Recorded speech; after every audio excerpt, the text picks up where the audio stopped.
के हो भन्ने बारेमा पनि हाम्रो पार्टीको साथीहरूले पनि अरू चाहिँ पार्टीका साथीहरूले पनि र चाहिँ प्रबुद्ध पत्रकार जगतले चाहिँ सञ्चार जगतले नेपाली जनतासम्म चाहिँ पुर्याउन सक्ने चाहिँ सत्य तथ्यमा पनि भएको समस्याहरूको बारेमा चाहिँ आजको यो कार्यक्रममा सेयर गरौँ भन्ने चाहिँ मलाई तपाईँहरूसँग चाहिँ लागेको चाहिँ छ। म अघि भन्दै चाहिँ थिएँ कि संसद चाहिँ एउटा नियममा बाँधिएर चाहिँ चल्छ, एउटा प्रक्रियामा चाहिँ बाँधिएर चाहिँ चल्छ। त्यसैले हामी चाहिँ नियमावली बनाउँछौँ। हाम्रा चाहिँ सबै बहसहरू एउटा परिधिभित्र नियमको चाहिँ विषयवस्तुको परिधिभित्र बाँधिएर चाहिँ चल्छन्। हाम्रो संविधानले के भन्छ भनेदेखि नेपाली जनतामा अन्तर्निहित सार्वभौम सत्तालाई प्रयोग गर्ने सबैभन्दा चाहिँ महत्त्वपूर्ण थलो भनेको जनप्रतिनिधि संस्था हो। त्यो चाहिँ संसद हो, चाहे त्यो केन्द्रको संसद होस् अथवा प्रदेशको संसद होस्। हामी चाहिँ डेलिगेटेड सभरेन्टी जनतामा भएको सार्वभौम सत्तालाई चाहिँ मतदानद्वारा उसले डेलिगेट गर्छ आफ्ना प्रतिनिधिहरूलाई र ती प्रतिनिधिहरूले जनतामा अन्तर्निहित सार्वभौम सत्तालाई प्रतिनिधित्व गरेर संसदमा गएर चाहिँ कानुन लेख्छन्, राष्ट्रका मुद्दाहरूमा चाहिँ बहस चाहिँ गर्छन्। हामीले हाम्रो संविधानको प्रस्तावनाको पहिलो अक्षर सार्वभौम सत्ता सम्पन्न हामी नेपाली जनता भनेर चाहिँ हामीले लेखेका छौँ। पहिलो वाक्यांश चाहिँ त्यहाँबाट चाहिँ प्रारम्भ हुन्छ। यो भनिराख्नका निम्ति कि नेपालको संसद चाहिँ सार्वभौम जनताको अधिकार प्रयोग गर्ने थलो हो। सार्वभौम जनताका चाहिँ प्रतिनिधिले गरेको चाहिँ अधिकार प्रयोगबाट चाहिँ संविधान चाहिँ बनेको छ, कानुन त्यहीबाट चाहिँ बन्छ र हामी सबै कानुनको परिधिभित्र रहन्छौँ। र संविधानले भन्छ राष्ट्रपति स्वयं पनि कानुनको परिधिमा बाँधिएर चाहिँ बस्नुपर्दछ। राष्ट्रपतिको चाहिँ काम, कर्तव्य र अधिकारमा चाहिँ राष्ट्रपतिले चाहिँ यो संविधानको चाहिँ पालन र यसको चाहिँ संरक्षण गर्नुपर्ने कुरा हामीले चाहिँ लेखेको चाहिँ छ। अहिले चाहिँ कन्फ्लिक्ट चाहिँ भइराखेको चाहिँ छ। संसदले बनाएको चाहिँ कानुन कि राष्ट्रपति महोदयले चाहिँ त्यसलाई व्यवस्था गर्न सक्ने यो संविधान बनेको हो त भनेर भन्दा अब यो विषय चाहिँ संसदीय बहसको चाहिँ विषय भयो, आम जनताको निम्ति पनि बहसको चाहिँ विषय हो। मेरो चाहिँ आग्रह चाहिँ के हो भनेदेखि मैले संसदमा अहिले चाहिँ भर्खरै निवर्तमान हुनुभएका साथीहरूलाई सँगै राखेर चाहिँ मैले हाम्रो पार्टीभित्र पनि यो बहसलाई चाहिँ उठाउन जरुरी छ। अरू पार्टीसँगका साथीहरूसँगको संवादमा पनि यो कुरा भन्न जरुरी छ र नेपाली जनता समक्ष पनि यो कुरा पुर्याउनका निम्ति जरुरी चाहिँ छ।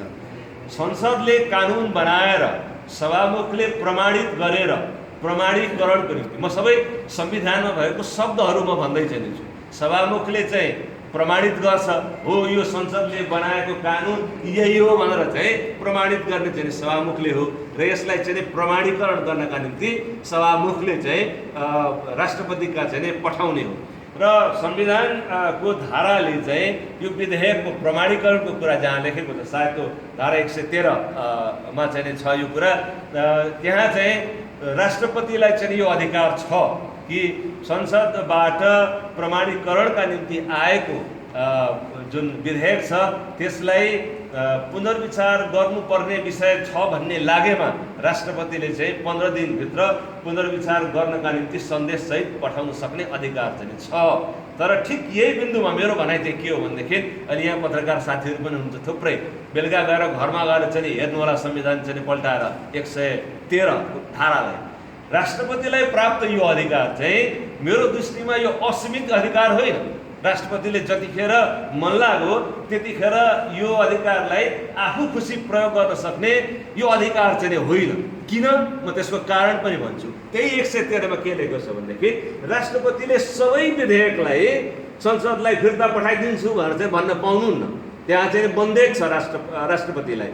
अर्थ विधेयकलाई राष्ट्रपतिले केही पनि उहाँले चाहिँ गर्न पाउनुहुन्न। त्यो भनेको के हो? यो अधिकार स्वयं पनि चाहिँ असीमित अधिकार, राष्ट्रपतिलाई जतिखेर जे मन लाग्यो त्यो चाहिँ संसदीय सहित चाहिँ पठाउने अधिकार चाहिँ होइन। अर्थ विधेयकलाई उहाँले मलाई यो कुरा चाहिँ यहाँ पठाउनु पर्ने देखे भनेर चाहिँ पठाउन मिल्दैन। संविधानले नै त्यो बन्देज चाहिँ लगाइदिएको चाहिँ छ र अरू विधेयकको हकमा चाहिँ एकचोटि राष्ट्रपतिले पठाउन सक्नुहुन्छ। तर अर्कोचोटि दोहोऱ्याएर संसदले त्यसमा पुनर्विचार गरेर त्यही रूपमा अथवा संशोधन सहित पठाइसके पछाडि संविधानमा लेखिएको चाहिँ वाक्य चाहिँ के छ भनेदेखि राष्ट्रपतिले त्यसरी दोहोऱ्याएर चाहिँ आएको कुरालाई चाहिँ प्रमाणीकरण गर्ने छ भनेर लेख्यो। त्यो संस्थाले गर्ने छ अनिवार्य लेख्यो। अहिले मैले भने पुनर्विचार गर्नका निम्ति पनि राष्ट्रपति सबै विधेयकलाई पुनर्विचारमा पठाउनका निम्ति स्वतन्त्र हुनुहुन्न। यो चाहिँ बन्देज सहितको चाहिँ यो असीमित अधिकार होइन, यो सीमित अधिकार हो राष्ट्रपतिको। अर्थ विधेयकलाई पठाउन सक्नुहुन्न, अरू विधेयकलाई पठाउन सक्नुहुन्छ उहाँलाई लाग्यो भनेदेखि, र त्यसमा चाहिँ पुनर्विचार गरेर त्यही रूपमा वा संशोधित रूपमा चाहिँ पठाइसके पछाडि चाहिँ त्यसलाई प्रमाणित गर्नै पर्छ, प्रमाणीकरण गर्नुपर्छ। संविधानको यो मूल भावना चाहिँ राष्ट्रपतिबाट उल्लङ्घन भएको छ। संसदले चाहिँ नि दोहोऱ्याएर बनाएको चाहिँ कानुनलाई प्रमाणीकरण गर्दिन अथवा नगर्ने र निष्क्रिय बस्नु भने चाहिँ के हो भनेदेखि संविधान प्रदत्त राष्ट्रपतिको जो अधिकार हो त्यसको पालना चाहिँ नि भएन, त्यसको संरक्षण पनि भएन। त्यसैले संसद र राष्ट्रपतिको चाहिँ अधिकार नियम, कानुन र संविधान ले जे तोकेको चाहिँ छ कसरी चाहिँ बस्ने, हामी यो अनुशासनमा बसेनौँ, राष्ट्रपति पनि बस्नु भएन अनुशासनमा, संसद पनि बसेन अनुशासनमा, नियम कानुनको बन्देजभित्र भनेदेखि समस्या चाहिँ उत्पन्न हुन्छ र त्यो ढङ्गको समस्या अहिले हामी कहाँ उत्पन्न चाहिँ भइराखेको छ। विषय के हो त? अब यो केसको कन्टेन्टको विषयमा मतभिन्नता भएर चाहिँ यो परिस्थिति आएको हो। मेरो पार्टीको सबै साथीहरूलाई, सांसद साथीहरूलाई चाहिँ मेरो आग्रह चाहिँ छ, प्रबुद्ध साथीहरूलाई पनि आग्रह चाहिँ छ कि हाम्रो संविधानले कुनै पनि कानुनको कन्टेन्ट चाहिँ संविधानसँग बाझिएको छ कि छैन भन्ने कुरालाई हेर्नका निम्ति राष्ट्रपतिलाई चाहिँ स्वविवेकीय अधिकार दिएको छ भन्ने एउटा प्रश्न अगाडि राखेर हेर्दा त्यो अधिकार त राष्ट्रपतिलाई प्राप्त छैन। अनि कहाँ छ त यो अधिकार? यो अधिकार चाहिँ संविधानको धारा 133 मा सर्वोच्च अदालतको असाधारण अधिकार क्षेत्रमा यो अधिकार चाहिँ सर्वोच्च अदालतलाई चाहिँ छ। यो शक्ति सन्तुलन र नियन्त्रणमा चलेको परिपाटी भएको चाहिँ हुनाले कानुन प्रस्तावित गर्ने अधिकार, मलाई यस्तो कानुन चाहियो भनेर कानुनको प्रारूप प्रस्तुत गर्ने अधिकार कार्यकारी अङ्गको हो, सरकारको हो। कस्तो कानुन बनाइदिने त्यो अधिकार चाहिँ व्यवस्थापिकाको हो, संसदको हो। उसले कानुन चाहिँ सरकारले ल्याएको चाहिँ कानुनमा थपघट गर्न सक्दछ, त्यसमा चाहिँ केही कुरालाई हटाउन सक्दछ, केही कुरालाई चाहिँ थपिदिन सक्दछ, केही कुरामा शर्त राखिदिन सक्दछ, प्रतिबन्धात्मक वाक्यांश राखिदिन सक्दछ। अनि त्यो बनेको कानुन संविधानसँग बाझ्यो कि बाझिएन, अरू कानुनसँग बाझिन्छ कि बाझिँदैन भनेर चाहिँ हेर्नका निम्ति असाधारण अधिकार क्षेत्र चाहिँ सर्वोच्च अदालत चाहिँ छ। यो चाहिँ यसरी कानुन एउटा अङ्गले चाहिँ प्रस्तावित गर्ने, बनाउनका निम्ति लैजाने, मलाई यस्तो कानुन चाहियो भनेर अर्को अङ्गले कानुन बनाइदिने र अर्को अङ्गले यो कानुन चाहिँ जनतालाई संविधानले प्रदत्त गरेको कुनै मौलिक हकसँग बाझिन्छ कि बाझिँदैन, यो तपाईँले असाधारण अधिकार क्षेत्रको कुरा मैले अघि गरेँ सर्वोच्च अदालतको।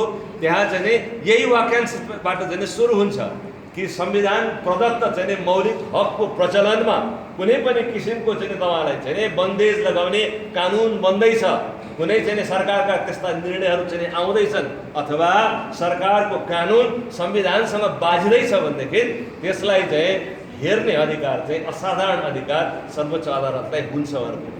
यो शक्ति सन्तुलन र नियन्त्रणको सिद्धान्तमा तीनवटा अङ्गले आफू आफ्नो ढङ्गले चाहिँ बनाउनु पर्ने कानुन र कानुनको चाहिँ कानुनमा अन्तर्निहित संवैधानिकताको प्रश्नलाई हेर्ने सर्वोच्च अदालतको चाहिँ भूमिकालाई पनि व्यवस्था गरेर राष्ट्रपति स्वयंले यो कानुन त बनाउन पाउँदैनस् भनेर भन्ने अधिकार छ त यो संविधानले दिएको छ, त्यो दिएको चाहिँ छैन। संविधानको अर्को ठाउँमा के लेखिन्छ भनेदेखि राष्ट्रपति ले चाहिँ दुईटा हिसाबले निर्णय गर्न चाहिँ पाउनुहुन्छ। एउटा चाहिँ कानुन र संवैधानिक प्रबन्ध अनुसार कुनै संवैधानिक चाहिँ निकायहरूले, जस्तो संवैधानिक परिषदले कुनै एउटा निर्णय गर्यो भने त्यो राज्यको चाहिँ कार्यकारी अङ्गको माध्यमबाट जाँदैन, त्यो सोझै चाहिँ तपाईँलाई संवैधानिक परिषदको निर्णय राष्ट्रपति कहाँ पुग्छ र राष्ट्रपतिले त्यसलाई चाहिँ अप्रुभ चाहिँ गर्नुहुन्छ, त्यसलाई चाहिँ गर्नुहुन्छ।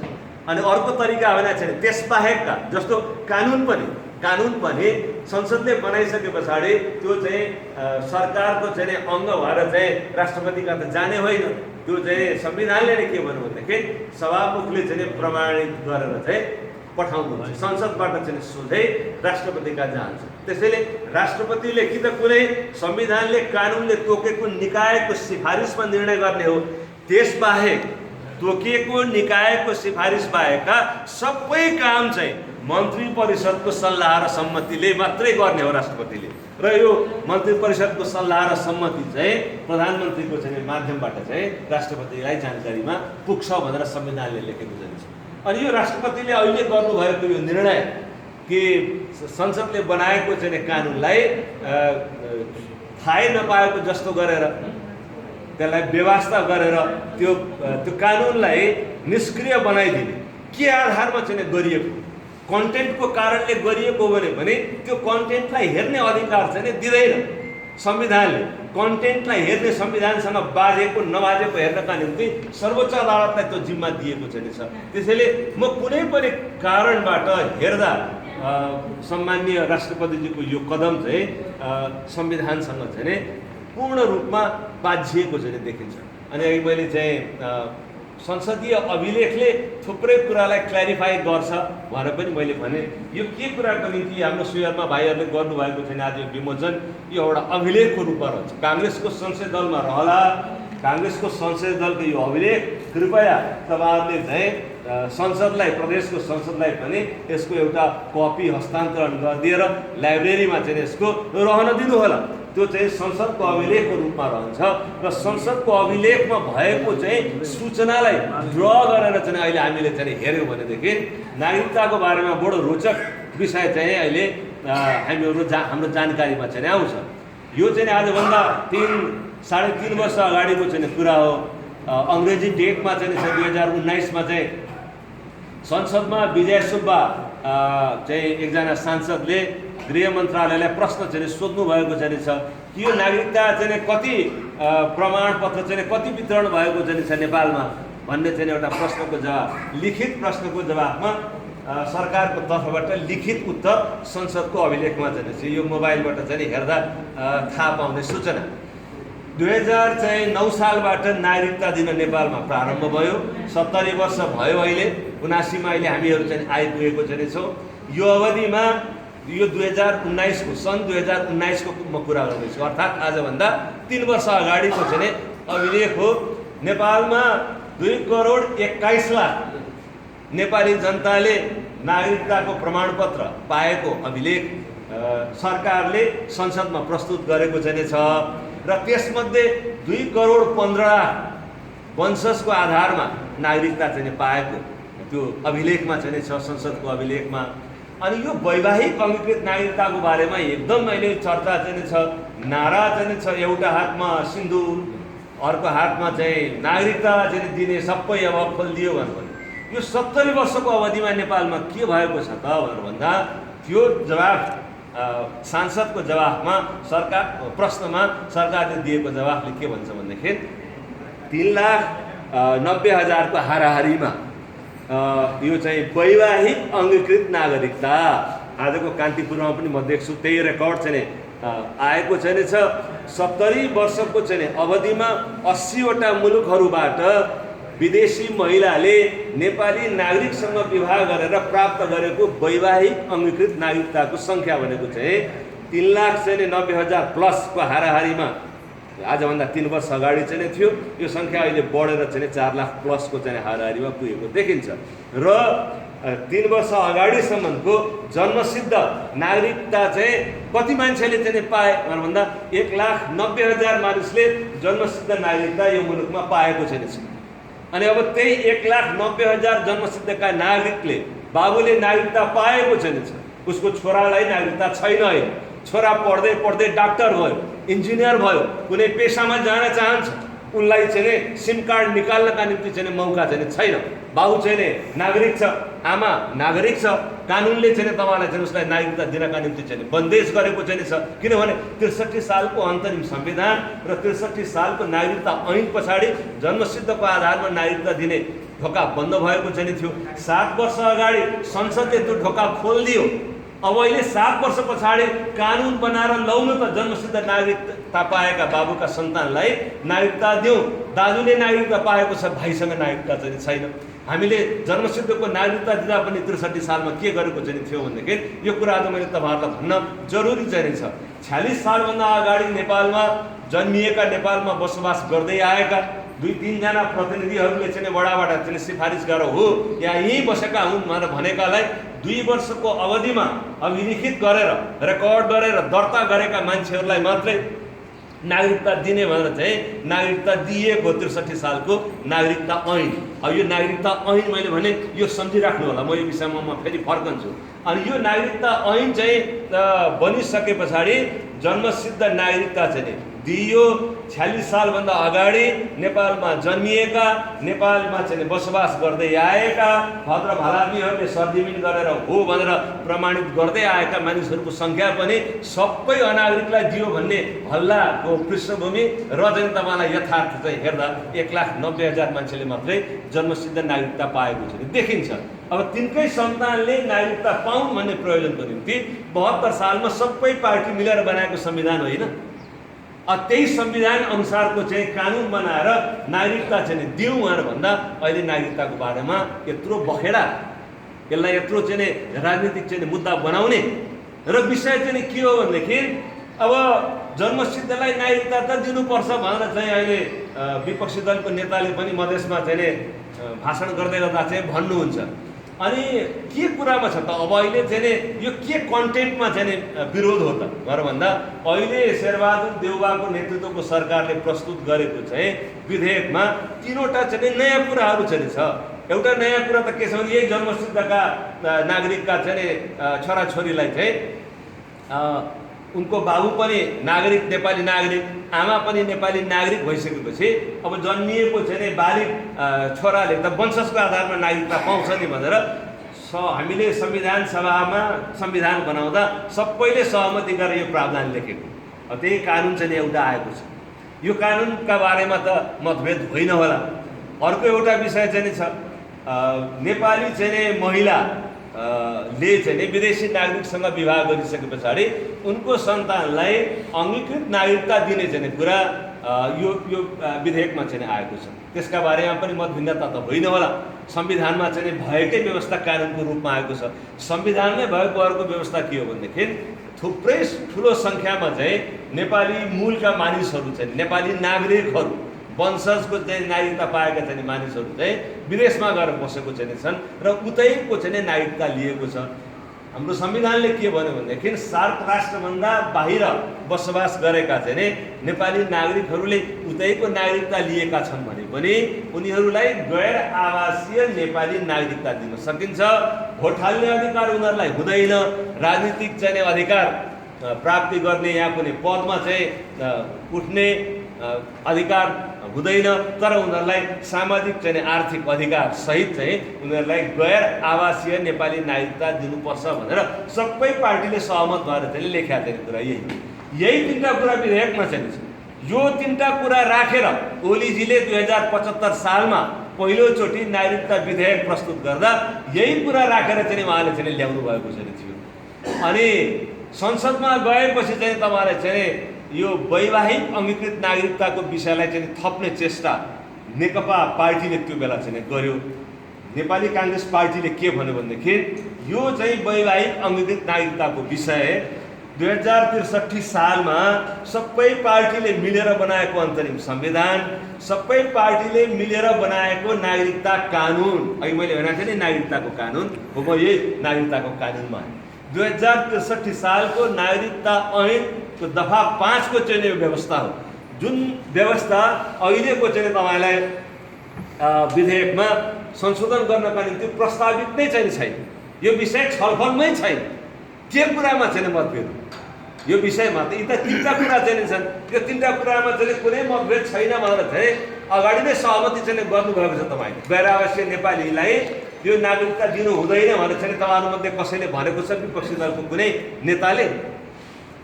अथवा चाहिँ तपाईँलाई जन्मसिद्धको चाहिँ सन्तानले नागरिकता पाउनुपर्छ भन्ने कुरामा चाहिँ विमति हो? विमति हो भने त संविधान बनाउँदै भन्नु पर्थ्यो नि त। त्यहाँ त सबैले चाहिँ दशमलाले चाहिँ छाप लगाएर चाहिँ पास गरेको चाहिँ अवस्था चाहिँ छ।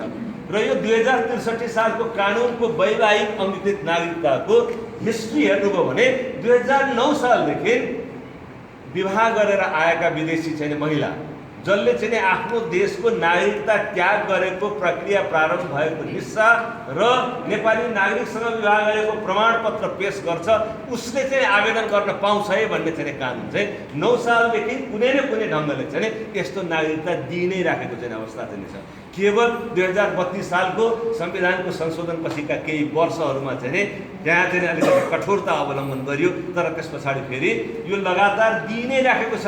आजको मितिमा पनि हामीले यहाँ छलफल गर्दै गर्दा वैवाहिक अङ्गीकृत नागरिकता चाहिँ अहिले दिइराखेकै चाहिँ अवस्था भएको चाहिँ हुनुपर्दछ। मैले अघि सङ्ख्या पनि भने 70 वर्षको अवधिमा वैवाहिक अङ्गीकृत नागरिकता पाउने कतिवटा देशबाट, फेरि यो बिहारबाट मात्रै, उत्तर प्रदेशबाट मात्रै आएको पनि चाहिँ होइन, यो त 80वटा देशबाट आए र इन्डियाको पनि चाहिँ सिक्किमबाट आउने पनि त्यही ऐन टेकेर आउनु पर्यो, आसामबाट बिहा गरेर आउनेले पनि त्यही टेकेर आउनु पर्यो, दार्जिलिङ र चाहिँ खरसाङबाट चाहिँ बिहा गरेर आउनेले पनि त्यही टेकेर आउनु पर्यो, टिबेट पारिपट्टि चाहिँ विवाह गरेर आउनेले पनि त्यही कानुन चाहिँ टेक्नु पर्यो। भनेपछि यो चाहिँ नागरिकता ऐन बनाउँदा पनि भएको के यसको पनि संसदीय रेकर्ड हेर्यो भनेदेखि यो कानुन बनाउँदा गिरिजाबाबु प्रधानमन्त्री हुनुहुन्थ्यो, यो देशको गिरिजाबाबु प्रधानमन्त्री, उप प्रधानमन्त्री हुनुहुन्थ्यो केपी शर्मा ओली, परराष्ट्र मन्त्री र उप प्रधानमन्त्री हुनुहुन्थ्यो केपी शर्मा ओली। यो सरकारले सहमतिले चाहिँ उसैले लिएर जाने, केपी ओली मात्र होइन, यो चाहिँ अहिले बागमतीको चाहिँ मुख्यमन्त्री राजेन्द्र प्रसाद पाण्डे मन्त्री, प्रदीप गेवालीजी मन्त्री, उर्मिला अर्याल भन्ने एमालेको एकजना नेत्री हुनुहुन्थ्यो, उहाँ चाहिँ मन्त्री हुनुहुन्थ्यो, धर्मनाथ प्रसाद शाह सिराको उहाँ मन्त्री हुनुहुन्थ्यो। एमालेको यत्रो ठुलो दलबल सहित सरकारमा उपस्थित भएको चाहिँ पक्षले पेश गरेको यो 2063 को चाहिँ वैवाहिक अङ्गीकृत नागरिकताको कानुन जुन अहिले पनि जस्ताको तस्तै जारी छ, त्यो संशोधनको निम्ति प्रस्तावित भएकै चाहिँ छैन। बखेडा चाहिँ के छ भने एउटा हातमा सिन्दुर र एउटा हातमा चाहिँ नागरिकताको चाहिँ बहस चाहिँ चलिराखेको चाहिँ छ। त्यसैले हेर्नु संसदको अभिलेखमा यो कुरा चाहिँ छ, तर अब यो विषयलाई अब अलिकति राम्रोसँग प्रस्तुत नगर्दा अब नेताहरूले पनि आफैले गरेको काम एउटा समयमा आफैले गरेको काम चाहिँ बिर्से जस्तो गरेर चाहिँ यो अरू नै कसैले गरेको हो भन्ने ढङ्गले गर्नुहुन्छ। ओलीजीले गरेको कामको चाहिँ व्यथित हामीले देख्यौँ। 75 सालमा मूल विधेयक प्रस्तुत गर्दा वैवाहिक अङ्गीकृत नागरिकताको चाहिँ विषयलाई संशोधनमा प्रस्तावित नगर्ने, समितिमा 22 महिना छलफल गरेर बहुमतले 7 वर्षको प्रावधान राखेर मात्रै दिनुपर्छ भन्ने प्रस्ताव लिएर आउनुभयो। काङ्ग्रेसले चाहिँ संसदीय परम्परा अनुसार नोट अफ डिसेन्ट लेख्यो, अरू दलहरूले पनि नोट अफ डिसेन्ट लेखे, बहुमत उहाँहरूसँग थियो। 2/3 बहुमत भएको छैन सरकारले 6 महिनासम्म उसले प्रस्तुत गरेको प्रतिवेदनलाई त्यसलाई चाहिँ कानुन नबनाइकन चाहिँ उहाँ चाहिँ बस्नुभयो। अनि जब चाहिँ पुस 8 गते चाहिँ विघटन चाहिँ गर्नुभयो आफैले, 9 गतेको दिन चाहिँ फेरि अध्यादेशमा चाहिँ यो कुरा नराखिकन 7 वर्षको प्रावधान नराखिकन चाहिँ वैवाहिक अङ्गीकृत नागरिकताको 2063 को जे प्रावधान छ त्यसलाई त्यही छोडिदिएर चाहिँ अध्यादेश चाहिँ जारी गर्नुभयो। र यो दोहोरो तेह्रो चाहिँ मापदण्ड जुन चाहिँ पार्टीका तर्फबाट चाहिँ प्रस्तुत भएको चाहिँ छ र त्यसैको सेरोफेरोमा चाहिँ यो संवैधानिक चाहिँ अवरोधको चाहिँ परिस्थितिको निर्माण चाहिँ भएको चाहिँ छ। त्यसैले मेरो आग्रह के हो भने संविधान, यो चाहिँ संसदको चाहिँ नियमावली, संसदका चाहिँ अभिलेखहरू, सार्वभौम सत्ता सम्पन्न जनताको निर्णयलाई चाहिँ अवरोध गर्ने राष्ट्रपतिसँग के त्यस्तो अधिकार संविधानले दिएको छ। यो संवैधानिक प्रबन्ध र कानुनहरूलाई र हाम्रो संसदको नियमावलीलाई पनि, प्रदेशको चाहिँ संसदको नियमावलीहरूलाई पनि कण्ठस्थ पढ्नुपर्ने, त्यसलाई टेकेर चाहिँ हामी अगाडि बढ्नुपर्ने। र यो विधिमा चाहिँ चलिएन भनेदेखि चाहिँ कुनै पनि सरकार टिक्न सक्दैन। मैले धेरैचोटि यहाँ विराटनगरमा आएको बेलामा पनि भने, मैले नेसनल टेलिभिजनहरू टिभीबाट पनि भनेको चाहिँ छु, हामी सबैलाई भ्रम थियो यो कि स्थिरताको निम्ति, स्थायित्वको निम्ति बहुमत भएको चाहिँ स्थिरता हुन्छ भन्ने हामी सबैलाई भ्रम थियो। मैले चाहिँ चिच्याइ भने, मेरो अनुभवले पनि भने कि विधिको शासनको पालना जुन सरकारले गर्दैन, 2/3 को बहुमत होस्, 3/4 को बहुमत होस्, विधिको पालना भएन भनेदेखि चाहिँ सरकार टिक्दैन, सहिष्णुताको संस्कृति भएन, संवादको संस्कृति सबैसँग, प्रतिपक्ष सानो नै किन नहोस् उसँग संवाद गर्ने चाहिँ संस्कृति अवलम्बन गरिएन भनेदेखि चाहिँ सरकार चाहिँ टिक्दैन। सरकारले चाहिँ ब्युरोक्रेसीमा हस्तक्षेप गर्यो, स्वतन्त्रतापूर्वक काम गर्न दिएन, देशको विकासको गतिले चाहिँ जनताको चित्त बुझाउन सकेन भनेदेखि चाहिँ स्थिरतातर्फ देश चाहिँ जाँदैन। त्यसैले स्थिरताका निम्ति अरू थुप्रै फ्याक्टरहरू चाहिँ जिम्मेवार हुन्छन्। अघि मैले भने आय आर्जनको अवसरहरू, रोजगारीका अवसरहरू सिर्जना भएन भनेदेखि सडकमा हुने असन्तोषले चाहिँ सरकारहरू गिरेको चाहिँ उदाहरण चाहिँ हामीले देखेको चाहिँ छौँ। हामीले चाहिँ सहिष्णुता भएन पोलिटिकल पार्टीहरूका बिचमा। सत्तामा बसेको चाहिँ नेताले विपक्षमा बसेको नेतासँग संवाद गर्ने चाहिँ सामान्य कल्चर संस्कृति पनि देखाउन सकेन भनेदेखि चाहिँ त्यो सरकार चाहिँ टिक्न सक्दैन।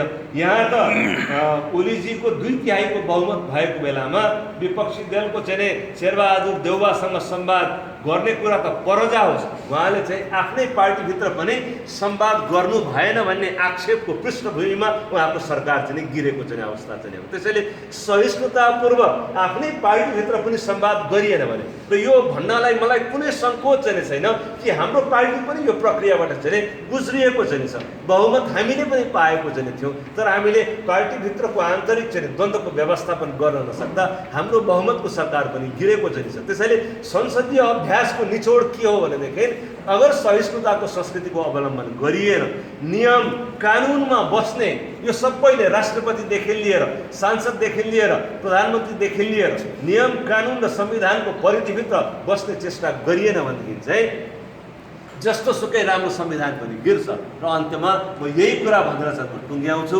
संविधान लिखत हो, लिखत दस्तावेज हो, यो एकदम राम्रो चाहिँ लेखिएको हुन सक्दछ, तर त्यसलाई प्रयोग गर्न जानिएन, त्यसको चाहिँ प्रयोग चाहिँ कुपात्रहरूको चाहिँ हातमा चाहिँ पर्यो भनेदेखि राम्रोभन्दा राम्रो संविधान पनि भस्मीभूत भएर चाहिँ जान्छ। यो ग्लोबल चाहिँ अनुभव चाहिँ हो। एउटा चाहिँ अधिकार पाउँदै नपाएको राष्ट्रपतिले त स्वयं चाहिँ अधिकार वरण गरेर चाहिँ यत्रो ठुलो सङ्गठन निम्त्याउनु भयो।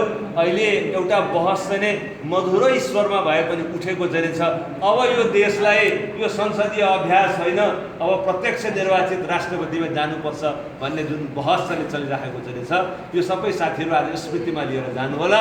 अझ कार्यकारी अधिकार सहितको राष्ट्रपति हाम्रो जस्तो देशमा चाहिँ हुने हो भने जहाँ चाहिँ आइडियोलोजिकल डिभाइड यति गहिरो चाहिँ छ, राजनीतिमा पनि पार्टीभित्र पनि गुटगत प्रवृत्ति यति गहिरो चाहिँ छ, सत्तामा बस्नको निम्ति हर किसिमको हथकण्डा अपनाउने प्रवृत्ति यति गहिरो चाहिँ छ।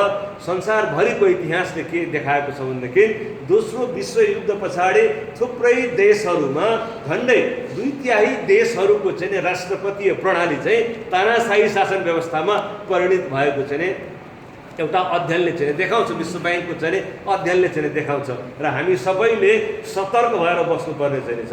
पार्टीको कार्यकारी अधिकार होस् अथवा राज्य सत्ताको कार्यकारी अधिकार, त्यो कार्यकारी अधिकारलाई प्रयोग गर्दा बल मिच्याइ गर्ने प्रवृत्ति चाहिँ हाम्रो सामाजिक चाहिँ व्यवहारमा चिन्तनमा व्याप्त भएको बेलामा यो प्रत्यक्ष निर्वाचित राष्ट्रपतिको चाहिँ जोखिम कति चाहिँ खतरनाक हुन सक्छ भन्ने कुरा यो अहिलेको चाहिँ नागरिकता विधेयक अधिकार नपाएको राष्ट्रपतिले पनि जसरी यसलाई स्थगन गर्ने, यसलाई पास हुन नदिने, संविधानलाई मिच्ने अभ्यास चाहिँ गरेको हामीले चाहिँ देख्यौँ। यसबाट देखिन्छ। अन्त्यमा यो हजुरले फेरि नि जस्तो